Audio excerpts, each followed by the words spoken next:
to welcome every single one of you to tonight's webinar on celebrating our work through storytelling. It's a series with core volunteer training. I know a lot of you have been on many of the calls these last 3 months, a weekly webinar program that we've been providing to support especially our newer volunteers connect with each other around the larger world, empowering you towards your goals in larger climate advocacy. I'm your host, Brett Cease. And tonight we're really, really lucky. We get to have CCL's own founder and president, Marshall Saunders, join us for that celebration. I'm not going to do justice for Marshall's full biography, but let me just say that Marshall has spoken at more than 300 service clubs in dozens of countries and at 5 Rotary International conventions.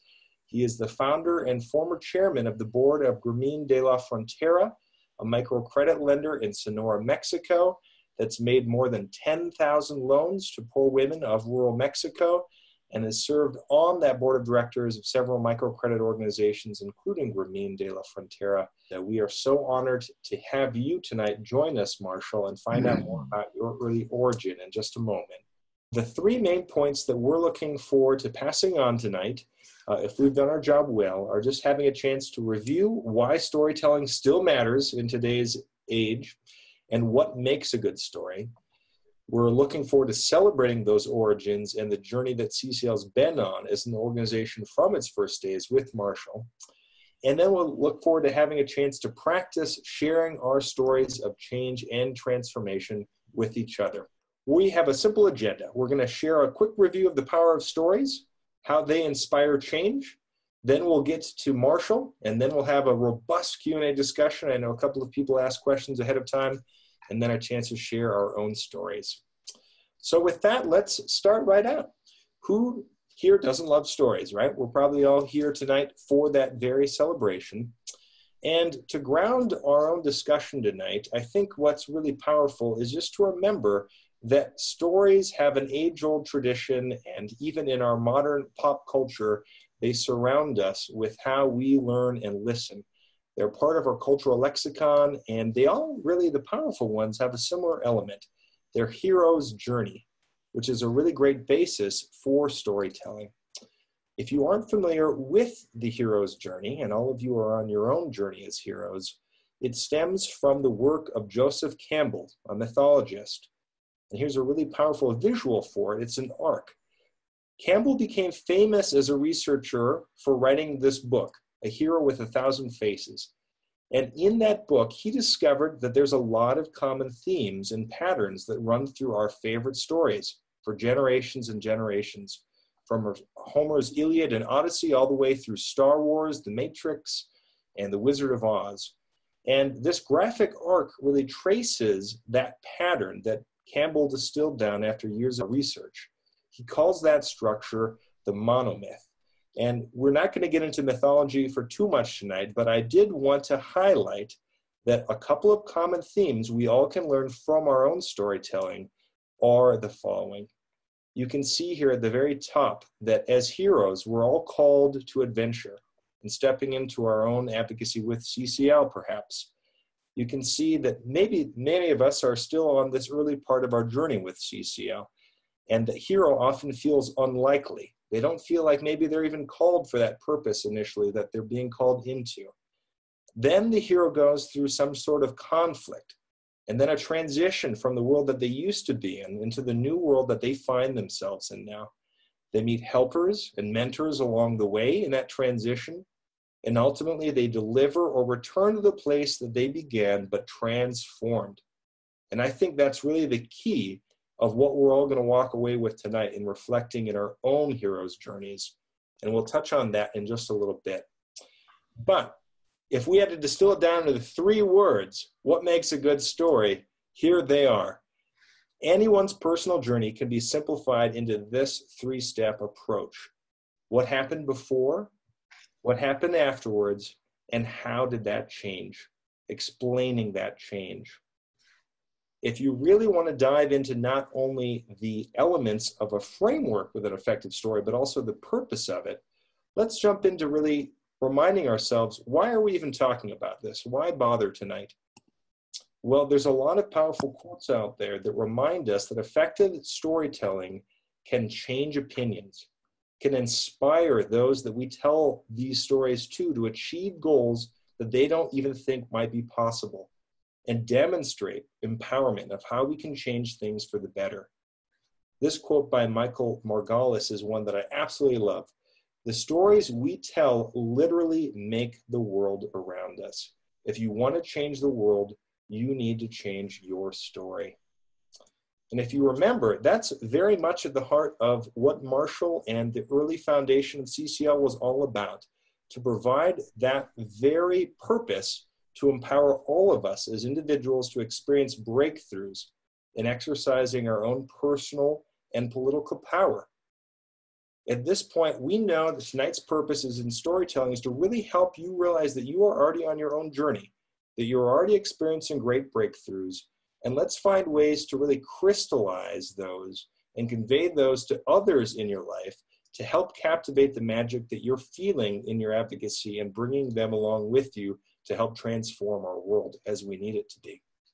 What's your aim as a storyteller? Well, the real goal is being able to think about how you can transform your listening audience. And ultimately, you want to change the way that they react and think about this issue of climate change. You can think about how you can change them in thinking about this differently and how they feel about it, and seeing ways that they can maybe visualize acting differently and becoming more engaged on this topic. They're all connected, but thinking about how and what you want to change in your audience can help you develop your own story more effectively. And remembering, the most effective storytelling doesn't just push information out at people, but it pulls them in. So one quote I love that really demonstrates that is, if you tell me it's an essay, but if you show me, it's a story. So with that, one last tip I'll just throw out here, and then we'll pass it to you, Marshall, is this. CCL prides itself in being nonpartisan and in building relationships on common ground. And stories help us identify and really spotlight these shared values. So if you can convey in your story what captures your audience's emotions on those levels and captures values that you share with them, you will automatically be much more likely to be able to access that change behavior that you're looking to empower them to tap into. So with that, I'll just remind people that in 2 slides after Marshall, we'll have a chance for all of you to share your own stories and really to help start thinking about how CCL's involvement in your own life has led you to unknown places of transformation and empowerment. But with that, before we get there, I'll pass it to you, Marshall, and we look forward to hearing more of the early background about CCL's origin. Okay, thank you, Brett. Great. Well, hello, everybody. Good evening. So basically, I'm going to tell you how I learned how to lobby Congress and the media, and how I found out that I even could do that. It just had never occurred to me. I had not done anything political. I think one time I wrote a letter to the city about the traffic out in front of our house. You know, there's a guy with a worldview, huh? But that's the only thing I had ever done of a political nature. And in the early 1990s, I was at a Rotary Club, and I started talking to Rotary Clubs about village banking. That's a village bank is a group of about 25 or 30 women. They meet every week, or at the most every 2 weeks. They'll sit in a circle, and the staff comes around and makes them a loan, and then every week or 2 weeks, whatever it is, they come to pick up a loan payment. And each woman takes out a loan of about $100 to $200, and that's how it goes. And then in about 1991 or 92, I was in Costa Rica making loans with an organization called Finca International. And when the day was complete, we went back to the place we were staying, and there was a message for me. And it said that I was invited to be on a radio talk show in San Diego the next morning, from Costa Rica. And who was going to be on the call with me was Sam Daly Harris, the founder of Results. In the interview, Sam said that by lobbying the Congress, his organization had raised $250 million for microcredit loans.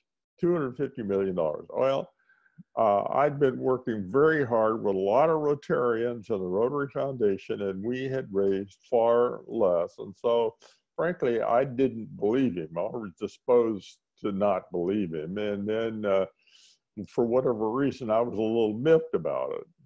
Later on, after I'd gotten back up to San Diego and I realized or found out that the $250 million that Results had raised for these little village banks was true.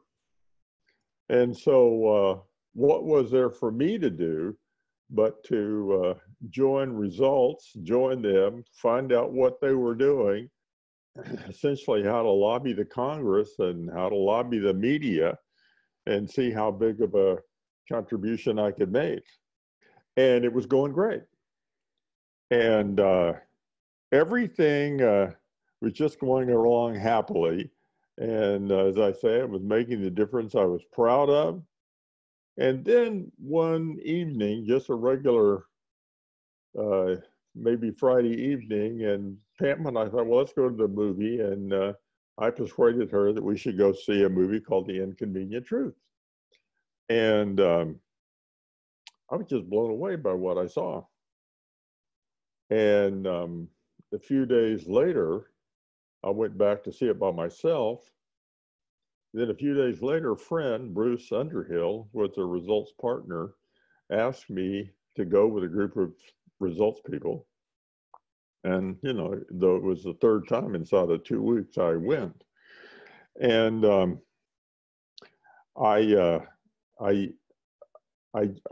I say, I was just blown away by what I saw, and I wanted to do something. And I didn't know what to do.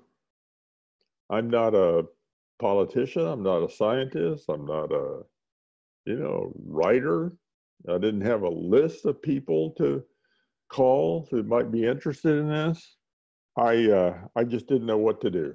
So one, I think it was a Saturday morning, the Time magazine came, and I went in the living room and sat down and opened it up. And on the first page where the news was, it said that Al Gore was going to train 1,000 people to give that slideshow. And I was just real excited about it. And I applied, and I was accepted, and I went to work at it. Over the next 10 months, I gave the slideshow 43 times. That's like one a week. And I spoke to about 2,700 people. And one morning during this time, I'm giving these slideshows about climate change and what's happening and what's gonna happen and so forth. I sat down at the kitchen counter with a cup of coffee and the newspaper, and there I read that the day before, so I had nothing to say about it, the day before, Congress had given $18 billion in tax credits to oil and coal and gas companies. I thought, $18 billion. And in the same bill, the article said in the paper, same bill, that the Congress had eliminated the tax credits for wind and solar. And I thought, the Congress has got this exactly backwards. And I thought, I wonder if in all these talks I've been giving, whether 18 people change their light bulbs. And I just thought, this is just not gonna work. And in the following days, I began to wonder if the method the that results had of lobbying for microcredit and the diseases of the poor and all of that, whether that method could be used to lobby for climate change legislation. Now it seems like an obvious thing to do, but it sure did not then. And I certainly knew that I wasn't the guy to do it. So that's where Sam comes back into the picture. He said, well, he actually said I could do it.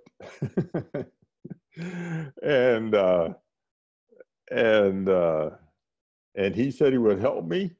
And of course, he did help me.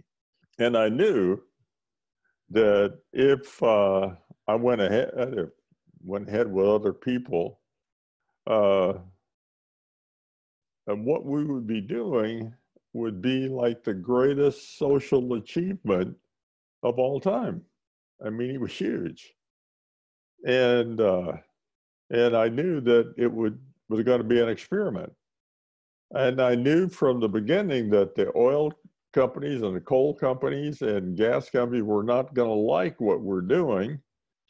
And they had hundreds of millions of dollars, right? They got more than that. And I knew they weren't going to like it, and that they would spend huge amounts of money to stop us if we got successful.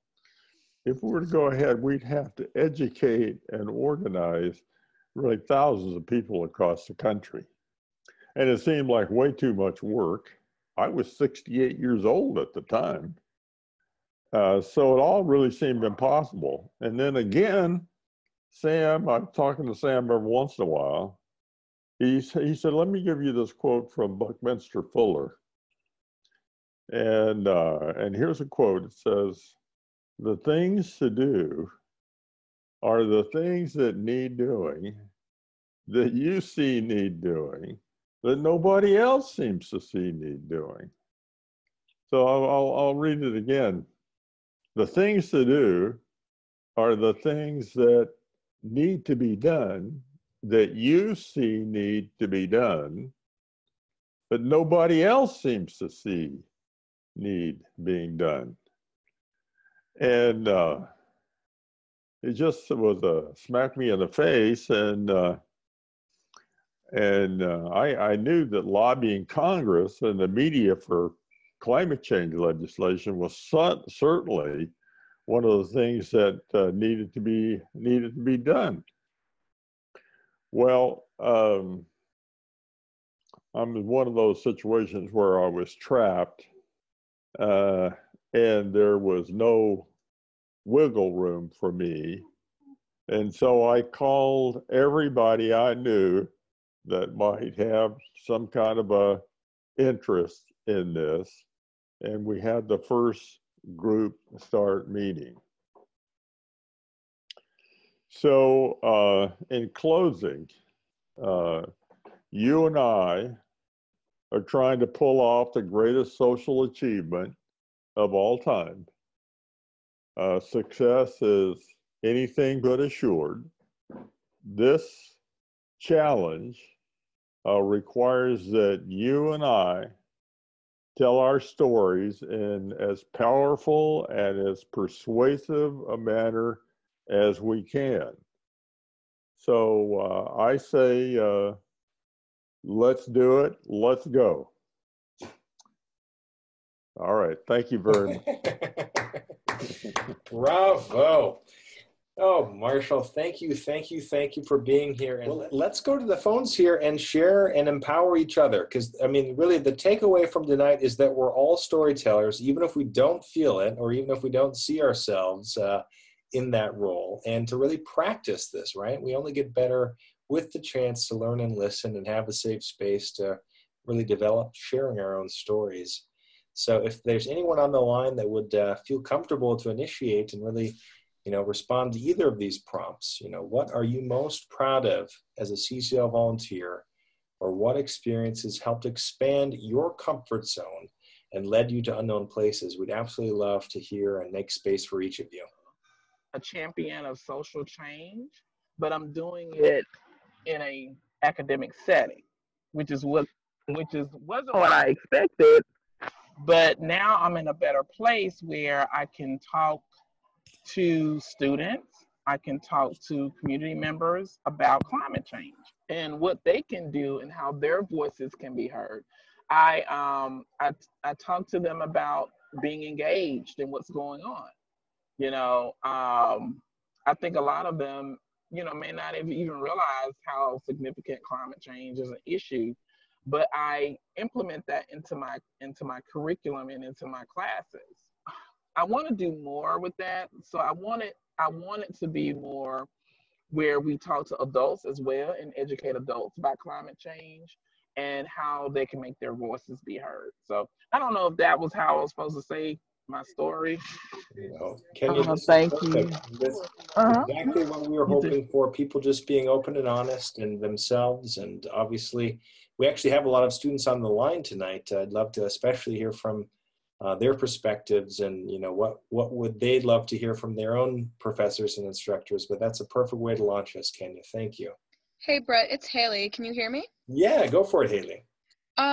So my story is a little different in terms of being involved with CCL. I got involved with CCL after this kind of like, I guess I'd call it a life-changing experience for me.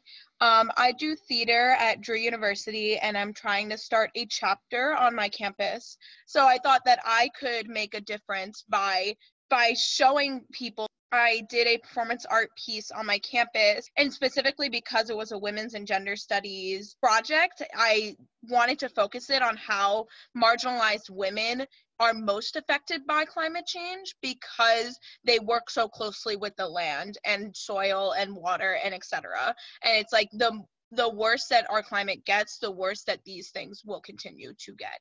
But I feel like it really expanded my comfort zone because I had never done something that like public, that I felt like it honestly led me to want to do more performance art on this topic and in places where people don't get to see this problem.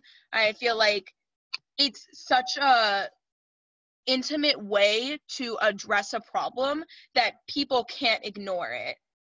Thank you so much for sharing, Haley. I think Of course. I'll go. This is Rod again. Yeah, go for it, Rod.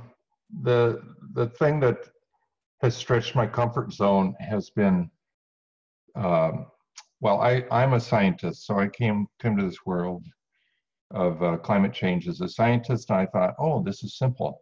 All I need to do is learn all the science and sit and explain the science to people, and then they will be instantly convinced by my powerful presentation that they just have to go change their way and start lobbying their members of Congress. And obviously that's wrong. And so I spent the last few months just reading and reading and reading, including the excellent stuff coming out of CCL about how people change their mind and how they get more entrenched the more you hit them with facts. So I've been completely humbled by that. And now I'm starting to talk to people by listening to people. And I think that's stretched my comfort zone, obviously. I'm a scientist and I'm a Norwegian from Minnesota. So, my ability to talk to people and listen to people is not the natural place. So that's how I like to start out, because people can then breathe a sigh of relief that I'm not going to bombard them with facts. And then we start a conversation, and that's been working pretty well. So I'm proud of that as well, to be able to stretch myself a bit. Thank you so much for sharing, Rod. I'm a college student in Atlanta, and I just participated in the lobby day in November last year because in October, Hurricane Michael rolled through South Georgia and took out about half of the roof on my family's house. So I had always been aware that climate change was something that was going on, was kind of just ticking away in the background of our lives, but I didn't realize how quick, I guess, the effects would reach us.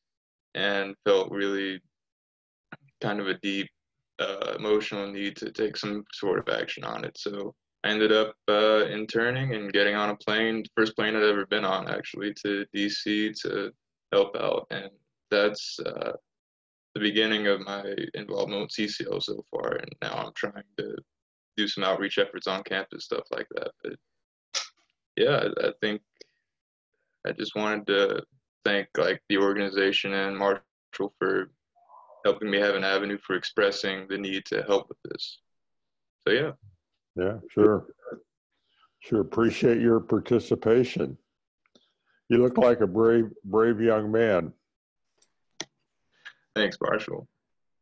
Yeah. Haley and Skylar, you are absolutely leading the vanguard for where we are going, and we're so grateful for your involvement. So thank you for taking the time to share your stories too as young adults. Hi, this is Debbie. I would first like to give a tip from my sales days, which is if you don't feel like you have a story yet, you should feel free to borrow someone else's story. You know, I heard a CCLer say XYZ until you come up with your own. I've done that myself when I'm tabling and asking for people to write a constituent letter. I talk about my best friend's daughter and suggest they write a story like that when they're writing to their congressperson. But for myself, the moment I'm most proud of it as a CSL volunteer, I've been a CCLer for about 2 years now. And I'm most proud of the people that I've brought up behind me. You know, the newbies who I now look at who are great active members. And I think it's really, like the relationships are really what keeps me going. And it also gives me a lot of relief from my anxiety, because now that I've like built up other CCLers, I can breathe and do a little bit less because they're helping do all the things I want to do. So I'm encouraging everyone to go out and like bring people up with you as you climb this ladder of engagement. Brilliant. I love that example. Time for one more. Okay, this is Alex Hamanette. I live in near a little town in Montana that's nobody wants to talk about climate change. And 2 years ago, I joined the Chamber of Commerce, and it's a wonderful group of shopkeepers. And that same summer, it's a very little town, that same summer, they closed the Yellowstone River here because it was very hot, the water temperature was very warm, and there was a fish killing parasite that killed a lot of the fish. So it totally wrecked for 2 weeks, fishing, tourism, recreation on the river, et cetera. And that hurt the shopkeepers. So I asked the Chamber of Commerce if I could talk with them about the carbon fee and dividend at the time. And all I did was I just went in and I just gave a 10-minute presentation to them about, you know, we are seeing climate change, and this is an example of it. Before I gave the presentation, I went to the quilt shop and I spoke to the gal who owns the quilt shop, and I said, did this affect your business? And she said, oh yeah, when the husbands don't go fishing, the wives don't go shopping. So I used that in my presentation, and I said, carbon fee and dividend will help Main Street, and it'll give you a dividend in your pocket. So then the next year, the Montana State University gave a whole presentation on climate change in Montana. I didn't have to give it. They had done their report, and I just made sure that they got to that Chamber of Commerce and gave a presentation. Then just last month, I gave a presentation about the Energy Innovation and Carbon Dividend Act. And based on that presentation, I got a call from another town that says, we do economic development in Red Lodge, Montana. We're interested in your act. Can you send us more information about it? So it's had ripple effects. And it feels like, yay, we're finally getting the ball rolling in this place where nobody wants to talk about climate change. It's empowered me. I feel more comfortable now talking about it. And it's just, it feels like it's uncorked the top on the bottle. So, yeah, thanks. Right. That's what you did. Oh, I know that everyone else has their own stories too. For the sake of just ending on time tonight, I'll pass it back to you, Marshall. Do you have any closing reflections or words of wisdom you'd like to end with? Another quote from James P. Grant. He's, quickly became one of my heroes. And Grant was appointed head of UNICEF in the 1980s by Jimmy Carter. Grant just threw himself at especially the diseases of children. And he was doing it through massive global inoculations. He saved more lives of children than I'm sure anybody in history. So here was a quote, and again, it kind of knocked me over. He said that each of the great social achievements of recent decades has come about not because of government proclamations, but because people organized, made demands, and made it good politics for governments to respond. It's the political will of the people that makes and sustains the political will of government. Go for it. I'm proud to be associated with all of you, and you know, we're up to big stuff. Let's go for it. Well, here is to that. If you haven't yet shared your story and would like to in the future, the link to that thread is available here. It's just simply cclusa.org/share your story forum. And if you have any questions or additional ideas, suggestions, resources that we can do to enhance these trainings, please feel free to reach out to me. My email is simply brett@citizensclimate.org, and a link to tonight's slides, if you're curious about any of the quotes that Marshall said or any of the other information we shared beforehand, is provided as well. Next week begins the next cycle. You're welcome to stick with us if you started midstream. But with tonight, have a wonderful rest of your evening, and thank you again for being on the line, everyone. Yay! Thank you, Brett. Thank you, Marshall. Thank you, Marshall. Thank you. Thank you very much. Yay.